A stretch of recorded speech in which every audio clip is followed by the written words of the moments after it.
अस्सलाम वालेकुम। हमने प्रॉपर्टीज़ ऑफ क्रिस्टलाइन सॉलिड जो है वो स्टार्ट की हुई थी। कल हमने 6 प्रॉपर्टीज़ को डिस्कस किया था। आज जो है हम 7th प्रॉपर्टी की तरफ जा रहे हैं और हमारे पास जो है वो है आइसोमॉर्फिज्म। अब देखें, आइसो का मतलब होता है हमारे पास सेम,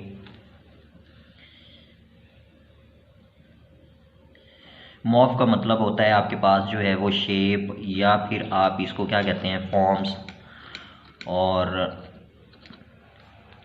इज़म का मतलब होता है कि सिस्टम। आइसोमॉर्फिज्म के अंदर जो है वो वर्ड आइसो मतलब सेम, मॉर्फ मीन जो है वो आपके पास शेप या फिर आप उसको क्या कहते हैं फॉर्म कहते हैं। इज़म का मतलब होता है कि सिस्टम, कि आपके पास जो है ऐसा क्रिस्टलाइन सॉलिड जिसके अंदर जो है वो आपके पास जो है वो सेम शेप होगी आपके पास। अब आप अगर इसको डिफ़ाइन करें तो आपके पास जो है डिफ़ाइन जो है वो आपको इस तरीके से कर सकते हैं कि टू डिफरेंट सब्सटेंस, ये भी ख्याल रखना है कि दो से ज़्यादा भी हो सकते हैं, two or more different substance exist in the same crystalline form is known as the isomorphism.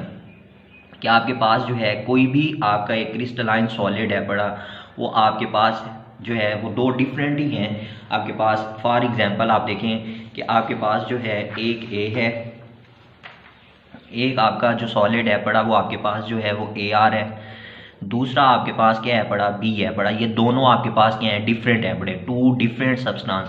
आपने एक सब्सटेंस ए लिया, दूसरा आपने क्या लिया बी लिया, लेकिन ये आपके पास एग्जिस्ट कर रहे हैं सेम क्रिस्टलाइन फॉर्म के। इन इस ए के और बी जो है इन दोनों की जो आपके पास क्रिस्टलाइन फॉर्म है पड़ी वो आपके पास क्या होगी सेम होगी। फॉर एग्जांपल आप देखें, हम ये सपोज कर लेते हैं कि आपके पास जो ए है और जो दूसरा बी है इसकी जो क्रिस्टलाइन फॉर्म है पड़ी वो आपके पास क्या है पड़ी क्यूबिक है पड़ी। तो आपके पास ए बी क्यूबिक है, बी भी आपके पास क्या है क्यूबिक है। तो हम यही बात कर रहे हैं कि आइसो मतलब सेम। आपके पास देखें ये आपके पास सेम आ रही है, क्या सेम आ रही है मॉर्फ, आपके पास क्या आ रही है शेप। तो ए और बी दोनों डिफरेंट चीज़ें हैं पड़ी, लेकिन इनकी शेप जब आपने देखी है तो वो आपके पास क्या है पड़ी क्यूबिक है पड़ी। तो ऐसे आपके पास जितने भी सॉलिड्स होते हैं तो आप इनको क्या कहते हो कि वो आइसोमॉर्फिज्म जो है वो शो कर रहे हैं। अब जब आपके पास जो है एक ए है, दूसरा आपके पास क्या है बड़ा बी है, ये आपके पास क्यूबिक है, तो ये दोनों एक दूसरे के क्या कहलाते हैं आइसोमॉर्फ्स कहलाते हैं। तो आइसोमॉर्फिज्म आपके पास ये आ गया कि टू डिफरेंट सब्सटेंसेस, ये दो से ज़्यादा भी हो सकते हैं, two different substances exist in the same crystalline form is known as the isomorphism. और आइसोमॉर्फिज्म के अंदर जो है वो हम मज़ीद आगे डिटेल से देखते हैं, इसकी एग्जांपल्स की तरफ जाते हैं। हम देखें कि आपके पास एग्जांपल्स के अंदर अगर आप देखें कि NaF और अगर आपके पास जो है वो MgO हो, आप देखें ये आपके पास सोडियम फ्लोराइड है, ये मैग्नीशियम ऑक्साइड है, ये दोनों जो हैं वो डिफरेंट सब्सटेंसेस हैं, लेकिन जब आप इनकी शेप क्रिस्टलाइन फॉर्म को देखते हैं तो ये आपके पास क्या होते हैं क्यूबिक होते हैं। फिर इसी तरीके से जो है वो अगर आप जो है K2SO4 को देखें, इसी तरीके से आप जो है वो K2CrO4 को देखें, तो ये आपके पास जो हैं वो डिफरेंट सब्सटेंसेस हैं पड़े, लेकिन जब आप इसकी क्रिस्टलाइन फॉर्म देखते हैं तो वो आपके पास क्या होते हैं आर्थोरम्बिक होते हैं। फिर इसी तरीके से जो है आप बहुत सारी, जैसे मैंने आपको कहा कि 2R जो है मोर के अंदर जब आप जाएंगे तो आप देखें उनकी एग्जांपल जो हैं वो हमारे पास कुछ यूँ हो सकती हैं NaNO3। अब ये आपके पास एक है, इसके बाद देखें आपके पास जो है वो KNO3 है। फिर इसी तरीके से जो है वो आपके पास क्या आ रहा है कैल्शियम कार्बोनेट आ रहा है। तो ये आपके पास जो है वो तीन डिफरेंट सब्सटेंसेस हैं, लेकिन जब आप इनकी शेप को देखते हैं तो वो आपके पास क्या है बड़ी सेम है, और वो आपके पास क्या होती है ट्राइगोनल होती है। इसी तरीके से जो है वो आपके पास जो है मेटल्स की फॉर्म में हो सकते हैं, जैसा कि आपके पास जो है वो एक कॉपर मेटल है, दूसरी आपके पास क्या है पड़ी सिल्वर है। आप जब इनको देखते हैं तो ये आपके पास क्या होते हैं क्यूबिक होते हैं। फिर इसके बाद देखें आपके पास जो है वो जिंक या कैडमियम हो सकता है, तो वो आपके पास क्या होंगे हेक्सागोनल उनकी शेप होगी। तो आपके पास आइसोमॉर्फिज्म के अंदर ये आ गया कि आपके पास जो है सेम शेप होगी आपके पास दो डिफरेंट सब्सटेंसेस की, तो वो आपके पास क्या कहलाएंगे आइसोमॉर्फिज्म कहलाएंगे। और जो दो सब्सटेंस होंगे उन जो आपस में उनकी शेप जो है वो सेम होगी तो वो एक दूसरे के क्या कहलाएंगे आइसोमॉर्फ्स कहलाएंगे। अब हम देखते हैं कि आइसोमॉर्फिज्म जो है वो हमारे पास जो है कौन कौन सी प्रॉपर्टीज़ जो है वो आपके पास जो है वो शो कर रहा होता है।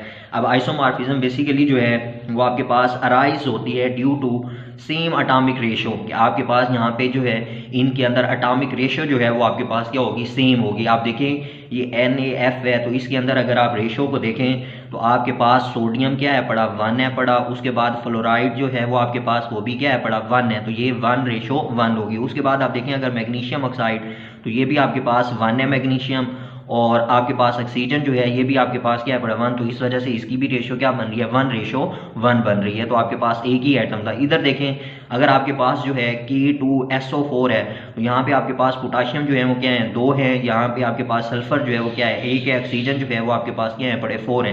तो यहाँ पे रेशो देखें 2:1:4 बन रहा है। फिर यहाँ पे देखें तो आपके पास 2:1 आपके पास क्या आ रहा है, 4 आ रहा है। अब आप देखें कि ये जो K2SO4 और K2Cr2O4 है पड़ा, ये आपके पास क्या है, एक दूसरे के आइसोमॉर्फ्स हैं। आप ये नहीं कह सकते कि आपके पास जो है ये NaF और दूसरा आपके पास क्या हो, K2SO4 हो। तो आप देखें यहाँ पे रेशो आपकी 1:1 है, और इस केस के अंदर 2:1 आपके पास क्या है, 4 है। तो ये आपके एक दूसरे के आइसोमॉर्फ्स नहीं होंगे, बल्कि K2SO4 जो है ये आपका आइसोमॉर्फ है किसके अंदर, K2Cr4 का। तो आपने इस बात का ख्याल रखना है कि इनकी आप देखें 2:1:4 है, तो इसकी भी आपके पास क्या आ रही है, 2:1:4 आ रही है। तो आपके पास जो है सेम इनकी एटॉमिक रेशो होगी जो एक दूसरे के आइसोमॉर्फ्स होंगे। तो इसी वजह से अगर यहाँ पे आप देखें तो ये 1 है पड़ा, फिर आपके पास क्या आ रहा है, 1 आ रहा है, फिर आपके पास क्या आ रहे हैं, 3। तो यहाँ पे 1:1:3 है, यहाँ पे भी 1:1:3 आ रहा है आपके पास। यहाँ पे भी आप देखें तो 1:1 आपके पास क्या आ रहा है, 3 आ रहा है। तो ये आपके पास जो है इनकी एटॉमिक रेशियोज की बुनियाद के ऊपर जो है ये एक दूसरे के आइसोमॉर्फ्स कहलाते हैं। फिर इसके बाद देखें इनकी फिजिकल और केमिकल प्रॉपर्टीज जो हैं वो आपके पास क्या होती हैं, डिफरेंट होती हैं। अब फिजिकली और केमिकली प्रॉपर्टीज आपके पास क्यों डिफरेंट होती हैं, आप देखें कि केमिकल प्रॉपर्टीज की मैंने बात की कि आपके पास जो है ये केमिकल प्रॉपर्टीज, अब केमिकल प्रॉपर्टीज जो हैं ये आपके पास क्या है पड़ी, डिफरेंट हैं पड़ी। अब डिफरेंट क्यों है पड़ी, आप देखें अगर आप इसी को एग्जांपल लें तो ये आपके पास K2SO4 है, यहाँ पे पोटाशियम है, सल्फर है, ऑक्सीजन है। इनकी आपके पास जो है वो केमिकली जो है वो अलग जो है उनकी प्रॉपर्टीज होंगी। यहाँ पे देखें तो आपके पास पोटाशियम है, क्रोमियम है, फिर आपके पास क्या आ रहा है, ऑक्सीजन आ रहा है। फिर यहाँ पे देखें ये सोडियम नाइट्रेट है, या आपके पास पोटाशियम नाइट्रेट है, या आपके पास जो है वो कैल्शियम कार्बोनाइट है। तो हर एक जो है वो अपनी केमिकल प्रॉपर्टीज जो है वो आपके पास क्या करेगा, डिफरेंट शो करेगा। इसी तरीके से जो है वो आपके पास इनकी जो फिजिकली प्रॉपर्टीज हैं पड़ी वो भी आपके पास जो है वो डिफरेंट होंगी। अब वो डिफरेंट उनके अंदर क्यों होंगी, क्योंकि आपके पास जो है इनके अंदर एटम्स की जो अरेंजमेंट है वो आपके पास क्या है पड़ी, डिफरेंट है पड़ी, लेकिन इनकी जो शेप है पड़ी वो आपके पास क्या है पड़ी, सेम है पड़ी। तो ये आपके पास क्या कहलाता है, आइसोमॉर्फिज्म कहलाता है। फिर इसके बाद जो है आइसोमॉर्फिज्म्स के अंदर जो है हम एक और छोटी सी बात जो है वो डिस्कस करते हैं, वो ये है कि हमारे पास जो है आइंस जितने भी होते हैं वो भी हमारे पास क्या करते हैं, आइसोमॉर्फिज्म को जो है वो शो करते हैं। अब आइंस में से अगर आप देखें आपके पास क्या है, SO4 और ये 2-, तो ये आपके पास सल्फेट आयन है, ये आपके पास क्रोमेट आयन है, CrO4 आपके पास 2-। तो यहाँ पे भी आपके पास क्या आ रहा है, वही सेम रेशो 1:4 बन रही है। तो जब आप इनके स्ट्रक्चर्स को देखते हैं तो आपके पास जो है वो दो डिफरेंट आइंस हैं पड़े, लेकिन इनकी जब आप शेप को देखते हैं तो ये आपके पास क्या होते हैं, टेट्राहीड्रल होते हैं। फिर इसके बाद देखें आपके पास जो है वो कार्बोनेट हो, CO3 आपके पास जो है ये 2-, आपके पास जो है वो नाइट्रेट NO3 ये आपके पास जो है माइनस। तो इनको जब आप देखते हैं तो ये आपके पास क्या होते हैं, ट्राई एंगुलर प्लानर जो है ये आपके पास क्या होते हैं, इनकी जो ज्योमेट्री होती है, आपके पास जो शेप है पड़े वो आपके पास क्या होगी, ट्रायंगुलर प्लानर होगी, लेकिन हैं ये आपके पास दोनों क्या हैं पड़े, डिफरेंट हैं पड़े। तो ये आपके पास क्या था, आइसोमॉर्फिज्म था। फिर उसके बाद देखिए नेक्स्ट प्रॉपर्टी जो है वो हमारे पास आ रही है पॉलीमॉर्फिज्म। अब पॉलीमॉर्फिज्म के अंदर क्या है कि पोली मतलब आपके पास क्या होता है, मैनी। पोली मतलब आपके पास क्या होता है, मैनी। उसके बाद देखें मॉर्फ हुई आपके पास, जिसे आप क्या कहते हो, शेप या फिर उसकी फॉर्म, हालत जो है वो आपके पास होती है। और इज़म जो है वो आपके पास क्या कहलाता है, सिस्टम कहलाता है। कि आपके पास जो है कोई ऐसा क्रिस्टलाइन सिस्टम जिसके पास जो है वो आपके पास उसकी क्या कर रही हो, ऐसा सिस्टम जो मैनी शेप जो है वो आपके पास क्या कर रहा हो, एग्जिस्ट कर रहा हो, तो वो आपके पास क्या कहलाता है, पॉलीमॉर्फिज्म कहलाता है। अब आप देखें आपके पास जो है पॉलीमॉर्फिज्म जो है वो आप ऐसे एक फिनोमिने को कहते हैं कि जिसके अंदर आपका एक ही क्रिस्टलाइन जो है वो सॉलिड है, लेकिन उसकी जो शेप है पड़ी वो आपके पास क्या है पड़ी, डिफरेंट है पड़ी। अब आपके पास जो है क्रिस्टलाइन सॉलिड जो है वो आपके पास एक ही है, लेकिन जब हम आइसोमॉर्फिज्म को डिस्कस कर रहे थे वहाँ पे हमने ये बात की थी कि हमारे पास दो डिफरेंट हों तो उनकी शेप जो है वो आपके पास क्या होगी, आपके पास सेम होगी। लेकिन यहाँ पे हम ये बात डिस्कस कर रहे हैं कि हमारे पास एक ही क्रिस्टलाइन सॉलिड है, लेकिन उसी की शेप जो है वो आपके पास हमारे पास क्या आ रही हैं, बहुत सारी हैं, मतलब मैनी हैं पर। अब आप देखें कि एक बात आपने जो यहाँ पे याद रखनी है वो ये है कि क्रिस्टलाइन सॉलिड जो है वो हमेशा आपका क्या होना चाहिए, कंपाउंड होना चाहिए। आपके पास जो है वो एलिमेंट नहीं होना चाहिए, आपके पास जो है वो कंपाउंड की फॉर्म में मौजूद होना चाहिए। तो ऐसा क्रिस्टलाइन सॉलिड जो आपके पास कंपाउंड की फॉर्म में होगा वो आपके पास क्या शो करेगा, पॉलीमॉर्फिज्म जो है वो आपके पास शो करेगा। अच्छा, अब आप देखें कि इसके अंदर जब हम एग्जाम्पल्स के केस में जाते हैं तो आप एग्जाम्पल देखें कि आपके पास जो है ये AgNO3R है, आपके पास ये क्या है कर रहा है, एक ही आपके पास जो है कंपाउंड है, ये आपके पास नंबोहेड्रल भी शो कर रहा है और क्या कर रहा है, आर्थोरोम्बिक भी शो कर रहा है। फिर इसी तरीके से आप देखें कैल्शियम कार्बोनेट है। अब कैल्शियम कार्बोनेट को देखें तो ये आपके पास जो है वो दो फॉर्म जो है, ये दो शेप जो है वो शो कर रहा है, एक ट्राइगोनल है, एक आपके पास क्या है बड़ी, आर्थोरोम्बिक है बड़ी। तो ये आपके पास जो है पॉलीमॉर्फिज्म कहलाता है। उसके बाद देखें आपके पास जो है यहाँ पे कुछ प्रॉपर्टीज, इनके अंदर जो है वो सेम केमिकल प्रॉपर्टीज होंगी कि आपके पास जो है इनकी केमिकली प्रॉपर्टीज जो हैं वो आपके पास सेम है, लेकिन आपके पास इनकी जो फिजिकली प्रॉपर्टीज हैं वो आपके पास क्या है पड़ी, डिफरेंट है पड़ी, और शेप भी आपके पास इनकी क्या है, डिफरेंट है पड़ी। अब देखें आपका एक ही सब्सटेंस है AgNO3, तो इसकी केमिकली प्रॉपर्टीज जो हैं वो आपके पास क्या रहेंगी, सेम रहेंगी।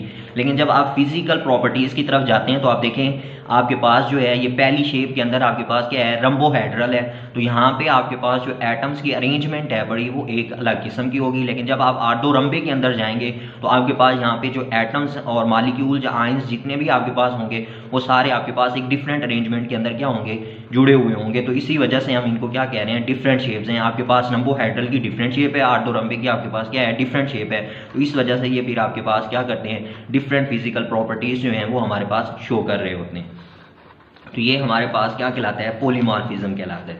फिर इसके बाद देखें हमारे पास जो है पॉलीमॉर्फिज्म जो है उसके बाद जो हमारे पास प्रॉपर्टी आ रही है वो हमारे पास है एलोट्रॉपी। अब एलोट्रॉपी हमारे पास क्या होती है कि आपके पास existence of an element in more than one crystalline form is known as allotropy, and these form of the element are called allotropes or the allotropic forms। अब देखें हमने जब आइसोमॉर्फिज्म को डिस्कस किया था तो वहाँ पे हमने ये बात डिस्कस नहीं की थी कि हमारे पास एलिमेंट होना चाहिए या कंपाउंड होना चाहिए, वो दोनों के लिए था कि आपके पास एक ही चीज़ थी। जैसा कि आपने आइसोमॉर्फिज्म के अंदर जो है वो ये बात देखी थी कि आप देखें यहाँ पे हमने जो है वो NaF MgO और साथ में आप देखें हमने एलिमेंट्स का भी जिक्र किया था कि आपके पास ये कॉपर है या आपके पास क्या है, सिल्वर है। तो इस तरीके से जो है वो कंपाउंड्स एलिमेंट दोनों जो है वहाँ पे आप यूज़ कर रहे थे। लेकिन जब आप पॉलीमॉर्फिज्म के केस में गए तो हमने कहा कि हमारे पास जो है वो एक क्रिस्टलाइन सॉलिड होगा और होगा भी कौन सा, कंपाउंड्स की फॉर्म में होगा। लेकिन जब आपका कोई क्रिस्टलाइन चीज़ जो है वो एलिमेंट की फॉर्म में होगी तो आपके पास उसकी भी क्या होंगी, डिफरेंट फॉर्म्स होंगी। तो आप उसको क्या कहोगे, एलोट्रॉपी कहोगे, या आप उसको जो है वो एलोट्रॉपिक फॉर्म्स कहोगे।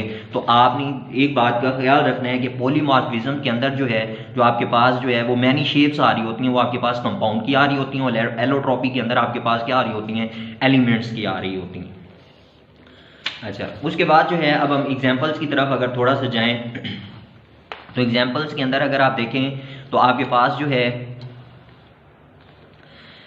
आपका एक कार्बन है, कार्बन जो है वो उसकी डिफरेंट एलोट्रॉपिक फॉर्म्स हैं। पर ये एलोट्रॉपिक फॉर्म्स के अंदर जो है वो आपके पास जो है पहली जो आ रही है वो आपके पास जो है गिराफाइड है। गिराफाइड आप देखें कि आपके पास क्या होता है, हेक्सागोनल होता है। फिर उसके बाद देखें आपके पास डायमंड है, डायमंड जो है वो आपके पास क्या होता है, क्यूबिक होता है। फिर इसी तरीके से इसकी एक थर्ड फॉर्म होती है जिसे हम क्या कहते हैं, बकी बॉल्स कहते हैं। तो ये आपके पास जो है वो फुटबॉल टाइप जो है इसकी आपके पास क्या होती है, शेप होती है। तो आपके पास जो है एक ही एलिमेंट है कार्बन और उसकी आपके पास क्या आ रही है, डिफरेंट शेप्स आ रही हैं। एक गिराफाइड है, एक डायमंड है, एक आपके पास क्या आ रही है, बकी बॉल्स आ रही है। अब आपके पास ग्रेफाइट जो है वो हेक्सागोनल फॉर्म में है, डायमंड जो है वो हमारे पास क्या है क्यूबिक फॉर्म में है, और बकीबॉल जो है वो हमारे पास क्या होता है फुटबॉल टाइप शेप जो है वो आपके पास इसकी होती है। फिर इसके बाद देखिए इनके अंदर जो है वो सेम केमिकल प्रॉपर्टीज़ होंगी लेकिन डिफरेंट फिजिकल प्रॉपर्टीज़ होंगी। अब इसका ये मतलब हो गया कि सेम केमिकल प्रॉपर्टीज़ से मुराद ये है कि आप देखें कि आपके पास एक ही कार्बन है, अगर आप कार्बन को ऑक्सीजन के साथ रिएक्ट करवा दें तो आपके पास क्या बनेगा CO2 बनेगा। अब कार्बन जिस हालत में भी होगा ग्रेफाइट डायमंड बॉल्स की फॉर्म में, तो आपके पास केमिकली जो है वो आपके पास एक ही चीज़ दे रहा है और वो आपके पास क्या आ रही है कार्बन डाइऑक्साइड आ रही है। लेकिन आप डिफरेंट फिजिकल प्रॉपर्टीज़ की हम क्यों बात करें कि इनके अंदर जो है वो डिफरेंट फिजिकल प्रॉपर्टीज़ होंगी, क्यों होंगी? आप देखें कि जब कार्बन ग्रेफाइट की फॉर्म में होगा तो आपके पास जो है उसकी जो शेप बन रही है वो आपके पास क्या है पड़ी हेक्सागोनल है पड़ी। अब जब ये हेक्सागोनल फॉर्म के अंदर है पड़ा तो यहाँ पे आपके पास जो एटम्स है पड़े उनकी अरेंजमेंट जो है वो डिफरेंट होगी। जब आप डायमंड के केस में जाएंगे तो यहाँ पे आपके पास एटम्स की अरेंजमेंट जो है वो आपके पास क्या होगी डिफरेंट होगी। तो इसी वजह से आपके पास ने ये देखा था कि आपके पास जो है जब ग्रेफाइट जो है अगर आप इससे करंट पास आउट करवाना चाहें तो आपके पास जो है वो फ्री लेयर्स जो आपके पास इसके अंदर ग्रेफाइट जो है वो लेयर्स की फॉर्म में होते हैं और उन लेयर्स के अंदर जो है वो फ्री इलेक्ट्रॉन्स जो हैं वो मौजूद होते हैं और उस वजह से आपके पास क्या हो जाता है करंट जो है वो पास आउट हो जाता है। तो आपके पास जब डायमंड है तो डायमंड के केस में आप जाते हैं तो यहाँ पे आपके पास जो है वो करंट पास आउट नहीं होता क्योंकि यहाँ पे हमें फ्री इलेक्ट्रॉन्स ही नहीं होते। लेकिन जब आप बकी बॉल्स के केस में जाते हैं तो हम इसको जो है वो सेमी कंडक्टर्स कहते हैं। तो आपके पास जो है ग्रेफाइट जो है ये आपके पास इंसुलेटर होता है, डायमंड जो है वो आपके पास जो है ये किस्म का आप ये कह सकते हैं कि आपके पास जो है डायमंड जो है वो आपके पास इंसुलेटर होता है, ग्रेफाइट जो है वो आपके पास कंडक्टर होता है और बकी बॉल जो है वो आपके पास क्या होता है सेमीकंडक्टर होता है। तो आपके पास इनकी डिफरेंट फिजिकल प्रॉपर्टीज़ होती हैं लेकिन सेम आपके पास इनकी क्या होती हैं केमिकल प्रॉपर्टीज़ होती हैं। फिर उसके बाद देखें हमारे पास लास्ट के ऊपर जो है वो जो प्रॉपर्टी आ रही है वो हमारे पास ट्रांजिशन टेम्परेचर आ रहा है। अब ट्रांजिशन टेम्परेचर क्या है कि temperature at which two crystalline form of the same substance can coexist in equilibrium with each other known as the transition temperature। अब इसका क्या मतलब है कि आपके पास जो है टू क्रिस्टलाइन फॉर्म्स जो हैं एक ही आपका सेम सब्सटेंस है एक ही सब्सटेंस है उसकी जो आपके पास जो है वो दो क्रिस्टलाइन फॉर्म्स हैं पड़ी, जब वो आप उसमें को एग्जिस्ट हो जाएंगी जिस टेम्परेचर के ऊपर उस टेम्परेचर को आप क्या बुलाओगे ट्रांजिशन टेम्परेचर होंगे। अब देखें आपके पास जो है at this temperature one crystalline form of the substance change to another. For example आप यहाँ पे देखें आपके पास जो है वो टिन है पड़ा, टिन आपके पास क्या है क्यूबिक है। टिन जो है इसका जो सिंबल होता है वो आपके पास क्या होता है SN होता है। आपके पास ये देखें ये आपके पास ग्रे टिन है पड़ा, ये आपके पास क्या होता है क्यूबिक फॉर्म के अंदर होता है, क्यूबिक फॉर्म के अंदर है।